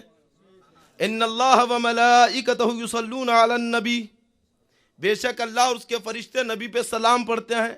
یا ایھا الذین آمنوا، اے ایمان والو، صلو، ہے نا، تم بھی پڑھو نبی پاک پر درود، علیہ وسلموا تسلیما، خوب خوب صلاۃ و سلام بھیجو نبی پر۔ یا ایسا گستاخ بنا کے بھیج دیتے ہیں۔ تبھی تو اعلیٰ حضرت نے کہا شہد دکھائے زہر پلائے قاتل ڈائن شوہر کش، اس مردار پہ کیا للچایا، دنیا دیکھی بھالی ہے نا، آنکھیں مچنا، ہے نا، آنکھیں ملنا، جھنجھلا پڑنا، لاکھوں جمائی انگڑائی۔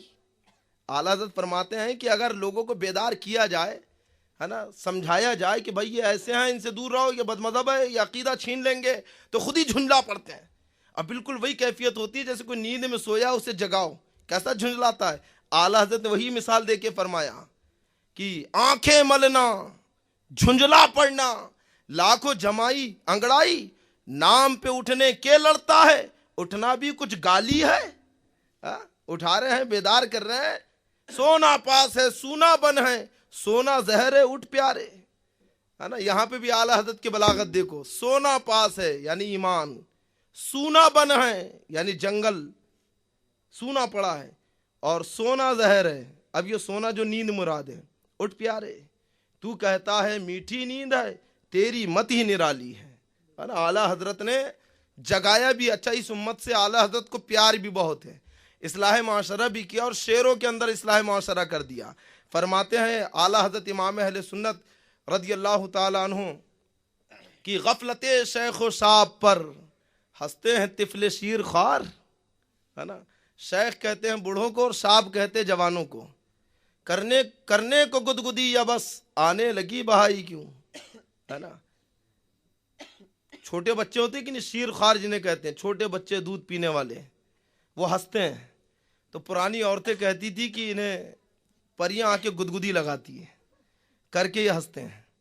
تو اعلیٰ حضرت نے اس نظریے کا رد کیا اور فرماتے ہیں کہ یہ پریوں کے گدگدی لگانے سے نہیں ہنس رہے ہیں، بلکہ یہ جوان اور بوڑھوں کی غفلت پہ ہنستے ہیں، ہے نا۔ غفلت شیخ و شاب پر، یعنی جوان اور بوڑھوں کی غفلت کے اوپر ہنستے ہیں کہ اتنا بڑا ہو گیا داڑھی نہیں رکھتا ہے، اتنا بڑا ہو گیا نماز نہیں پڑھتا ہے، اتنا بڑا ہو گیا سنت مصطفیٰ پہ عمل نہیں کرتا ہے، اتنا بڑا ہو گیا کھڑے کھڑے کھاتا پیتا ہے۔ تو بچے بڑوں کی غفلت پہ ہنستے ہیں، تو اعلیٰ حضرت نے شعر کے اندر بیان کر دیا، غفلت شیخ و صاحب پر ہنستے ہیں طفل شیر خوار، کرنے کو گدگدی ابس، یعنی فضول میں ابس یعنی فضول، آنے لگی بہائی کیوں، یعنی پریاں کیوں آ کے گدگدی لگائیں گی، وہ تو تمہاری غفلت کے اوپر ہنستے ہیں۔ اور اعلیٰ حضرت فاضل بریلوی جب دوسری مرتبہ حج کے لیے گئے، ہے نا، اور ارادہ لے کے گئے کہ آج تو حاضری دوں گا اور زیارت مصطفیٰ سے مشرف ہوں گا، رات بھر یہ تمنا اور تڑپ لے کے بیٹھے رہے کہ دیدار مصطفیٰ کر کے اٹھوں گا، لیکن دیدار نہ ہوا۔ تو دوسرے دن اعلیٰ حضرت امام اہل سنت نے ایک غزل لکھ دی، اب فرماتے ہیں کہ وہ سوئے لال ازار پھرتے ہیں، تیرے دن اے بہار پھرتے ہیں، جو تیرے در سے یار پھرتے ہیں، ہے نا۔ اس کا جو ردیف وہ پھرتے ہیں، جو تیرے در سے یار پھرتے ہیں، ہے نا، یہ پھرنا مراد پلٹنا ہے، منہ موڑنا ہے، در بدر یوں ہی خار پھرتے ہیں.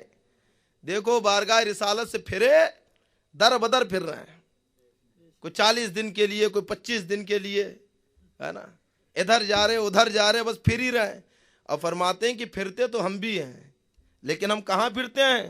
اس گلی کا گدا ہوں میں جس میں مانگتے تاجدار پھرتے ہیں.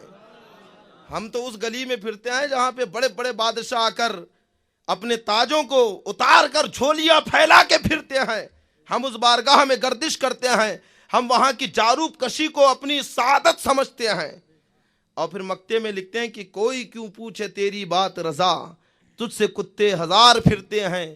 جب یہ لکھا تو رسول پاک صلی اللہ علیہ وسلم نے سارے حجابات دور کر دیے اور اپنے عاشق صادق کو اپنا دیدار کرایا، ہے نا. اعلیٰ حضرت ساری زندگی حقانیت کو ثابت کرتے رہے، حق کا پیغام لوگوں کو دیتے رہے. 1340 ہجری میں یہ آفتاب، عظیم آفتاب کی جس کی روشنی آج بھی پوری دنیا کو منور کر رکھی ہے نا، اس دنیا سے، اس دار فانی سے کوچ کر گیا.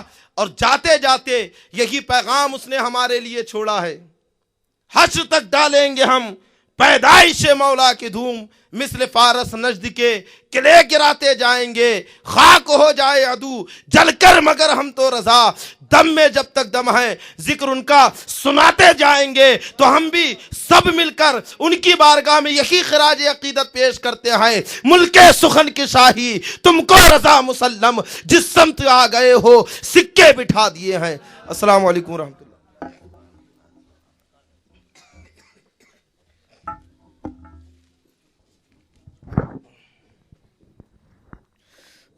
مصطفیٰ جان رحمت پہ لاکھوں سلام، شمع بز میں ہدایت پہ لاکھوں سلام. مصطفیٰ جان رحمت پہ لاکھوں سلام، شمع بز میں ہدایت پہ لاکھوں سلام. جی سہانی گھڑی چمکا طیبہ کا چاند، سہانی گھڑی چمکا طیبہ کا چاند، اس دل افروز شاعت پہ لاکھوں سلام.